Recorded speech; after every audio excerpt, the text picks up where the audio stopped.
நிலத்தடி நீரை பாதுகாக்க புதுவை ரெட்டியார்பாளையம் வண்ணான் குளத்தை தூர்வாரிய பள்ளி மாணவ மாணவிகள். புதுவை உழவர்கரை நகராட்சிக்குட்பட்ட ரெட்டியார்பாளையம் கம்பன் நகர் மற்றும் மோரிசான் தோட்டம் பகுதியில் அமைந்துள்ள வரலாற்று சிறப்புமிக்க வண்ணான் குளத்தை தூய்மைப்படுத்தும் பணி இன்று நடைபெற்றது. குளங்கள் காப்போம் குழுவின் முன்னெடுப்பில் உழவர்கரை நகராட்சியுடன் இணைந்து பிரசிடென்சி பள்ளி நாட்டு நலப்பணி திட்ட மாணவ மாணவிகள் குளத்தை தூர்வாரும் பணியில் ஈடுபட்டனர். நிலத்தடி நீர்மட்டத்தை உயர்த்தவும் பாரம்பரிய நீர்நிலைகளை மீட்டெடுத்து பாதுகாக்கவும் திட்டமிடப்பட்டுள்ள இந்த நற்பணியை உழவர்கரை தொகுதி சட்டமன்ற உறுப்பினர் நாராயணசாமி தலைமை தாங்கி தொடங்கி வைத்தார்.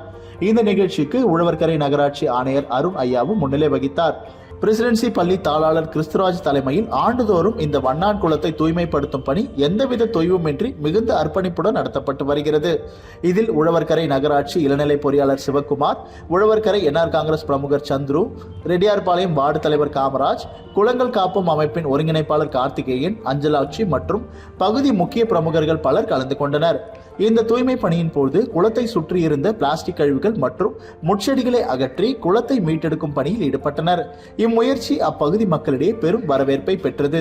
மேலும் மாணவ மாணவிகள் ஊர்வலமாக சென்று குளத்தில் குப்பைகளை போட வேண்டாம், குளத்தை தூய்மையாக வைத்திருந்து நிலத்தடி நீரை காப்போம் என்ற விழிப்புணர்வை ஏற்படுத்தினர்.